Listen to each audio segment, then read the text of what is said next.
Bom dia a todos. Hoje eu voltei para fazer um vídeo sobre a natureza humana, que é uma coisa que assim é um vício meu. Eu gosto muito de observar o comportamento humano. E hoje, por acaso, eu encontrei um vídeo que foi censurado. Eu vou mostrar para vocês.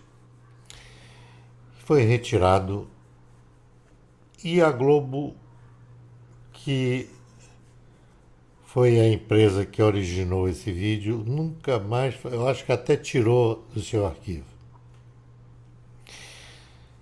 É um vídeo sobre justiçamento entre os guerrilheiros na década de 60, 70. A turma da Dilma, a turma desse pessoal todo. Franklin Martins, essa turma toda da esquerda. Eu vou colocar esse vídeo e vou falar sobre algumas figuras do presente, 2019. Nós estamos em dia 2 de novembro de 2019. E como o comportamento das pessoas é maluco, é difícil de entender. É aquela velha história que eu sempre falei, né? A natureza humana se que anda pelo tripé: dinheiro, poder e interesses. Não tem outra saída. Eu vou comentar esse vídeo e cada vez mais eu me espanto. Eu acho que muitos brasileiros foram enganados como eu, né? E olha que eu acompanho a política desde 1958. Eu estou com 76 anos. Desde 1958 eu acompanho. Fidel Castro ainda não tinha chegado em Havana. E a gente nota que a decepção do povo brasileiro foi muito grande. Mas, ao mesmo tempo, com esse novo governo do Jair Bolsonaro e com o aparecimento e o despertar de uma série de pessoas conservadoras e que são honestas, pessoas honestas. É difícil, essa palavra de honesto está difícil, né? Então, está mudando o país está sendo modificado. Hoje eu assisti um vídeo sobre a Amazônia, ou melhor, 2 vídeos sobre a Amazônia, e o pessoal já se organizando para acabar com tudo que foi aparelhado desde a década de 60. É mole. As ONGs, as mentiras, a CNBB,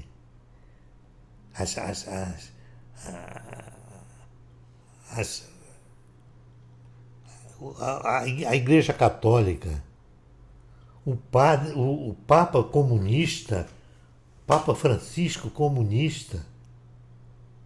Eu acabei de ver esses dias, eu fui lá pegar a ficha pregressa dele, é um comunista. Gente, que maluquice. Mas o povo está acordando. Eu tenho muita fé que o Brasil dessa vez vai mudar. Eu acho até que vai liderar uma boa parcela das pessoas do mundo que ainda acreditam em ordem, em lógica, em coisas corretas. Eu acho que o Brasil vai liderar ainda. E eu vou falar um pouco sobre... São muitos, eu não posso colocar todos aqui, mas algumas pessoas que mudaram nós estamos conhecendo agora. O Alexandre Frota. Parece que a pornografia, né, e os impulsos sexuais anômalos não deram certo. Agora ele quer outra coisa, ele quer ser político, quer ganhar dinheiro, quer ser importante. Mente, mas mente que não acaba. Nossa, o cara é cínico. O outro é o Lobão. Nossa Senhora, com aquela barba, aquele jeitão muito doido. Fumador de maconha inveterado. Não pode. Nós fomos muito enganados. O próprio Nando Moura, que isso? Cria vergonha, Nando Moura. Felipe Moura Brasil, o pessoal da Jovem Pan, tentando enganar. Está tudo descoberto, eles estão tentando enganar a gente ainda. Não é possível. Joyce Hasselman, a gordinha. É que o pessoal, o Olavo de Carvalho chama de Peppa Pig. Gente, como é que esse pessoal é muito ambicioso. É difícil, né? A gente olha para uma pessoa e não consegue ler na testa dela quem ela é. É complicado. Bom, nós vamos continuar.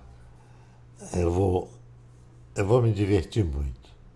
Mas eu vou mostrar trechos de um vídeo. Enquanto eu estou falando com vocês, eu vou mostrar trechos de um vídeo, que esse vídeo que eu falei no início, que a Globo Nível escondeu, né? Tem pessoa que até ela detonou, mas alguém guardou. Eu tenho uns vídeos que depois eu vou passar nesse bloco de memórias sobre as mentiras do Lula, o que Lula falava, as coisas que aconteciam, que a memória já apagou, a memória de muita gente já apagou. Inclusive teve muita gente que nunca acompanhou política, não sabe de nada. Ainda acredita no Lula. Tem gente que ainda acredita na Dilma. É brincadeira, né? Vamos continuar depois. A face oculta da guerrilha brasileira. Acusados de traição, militantes políticos acabavam assassinados pelos próprios companheiros de partido. Eram os chamados justiçamentos, execuções determinadas em julgamentos sumários sem direito à defesa. Um homem que participava desses tribunais resolve contar suas histórias.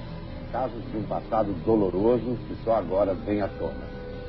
Você mata o seu amigo, você entrega seu pai, sua mãe. É isso que faz a guerra. Já utilizados em outros momentos da história brasileira, os chamados justiçamentos de militantes são retomados no início dos anos 70. É quando entra em declínio a guerrilha urbana contra o governo militar, implantado em 64.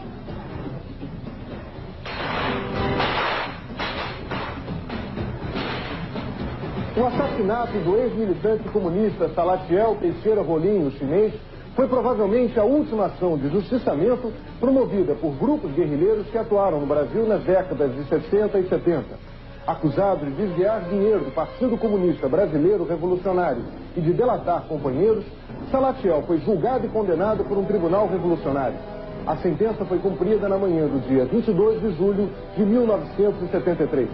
A repressão baseada na tortura prende e mata os principais líderes guerrilheiros. O medo das delações aumenta nas organizações clandestinas. Um dos primeiros a ser justiçado é Carlos Alberto Maciel Cardoso, o Juca. O acervo da repressão, que está no Arquivo Público do Rio de Janeiro, revela que Cardoso foi preso em 71 e fugiu no dia seguinte. A pessoa chegou a reconhecer que tinha sido presa e tinha feito um acordo com a repressão de voltar para entregar a organização. Então a organização justiçou ele. No dia 13 de novembro, 4 dias depois da prisão, Cardoso foi morto num subúrbio do Rio. Terroristas que pretendiam promover uma revolução socialista no Brasil nos moldes do regime implantado em Cuba. Esses grupos eram formados por pessoas que hoje fazem parte da política nacional. Entre eles, Dilma Vana Rousseff, integrante das organizações guerrilheiras Polop, Colina e VAR Palmares. Julho de 1968, Major Edward é assassinado com 10 tiros pelo Comando de Libertação Nacional após ser confundido com o captor de Che Guevara. Julho de 1968, Dilma Rousseff era uma das líderes mais ativas do Comando de Libertação Nacional. Qual o grau de envolvimento de Dilma nesse crime? A imprensa buscou obter essa informação.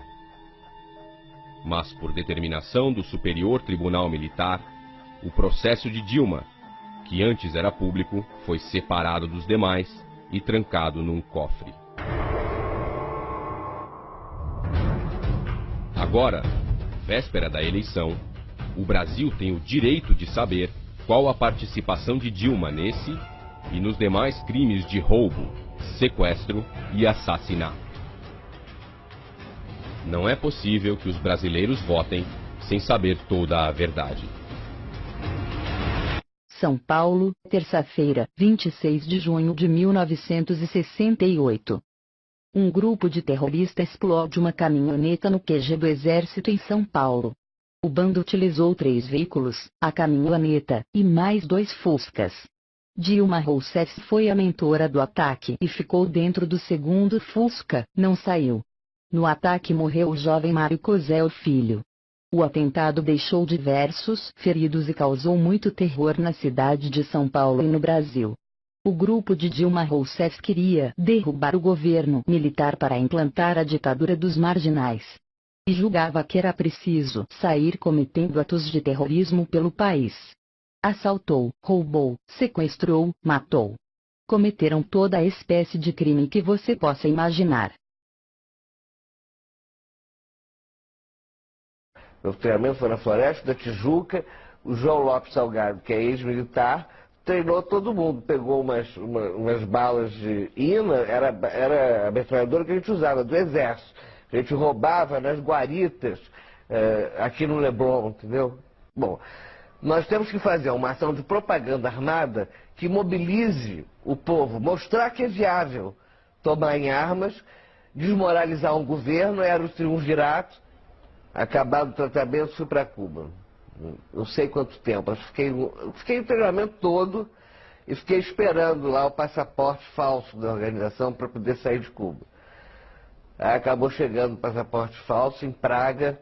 Eu fui para Praga, troquei o passaporte cubano e peguei o brasileiro falso.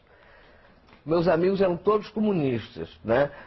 A gente botava para quebrar o movimento social de tomada do poder, é isso que nós queríamos, e transformação daquilo em socialismo. E que nós não éramos exatamente contra a ditadura, nós éramos contra a ditadura militar burguesa, mas nós éramos a favor da ditadura do proletariado. Isso ninguém diz, mas tem que dizer, faz parte da nossa história. Nós éramos bem esquerdistas dentro da organização, nós éramos bem esquerdistas.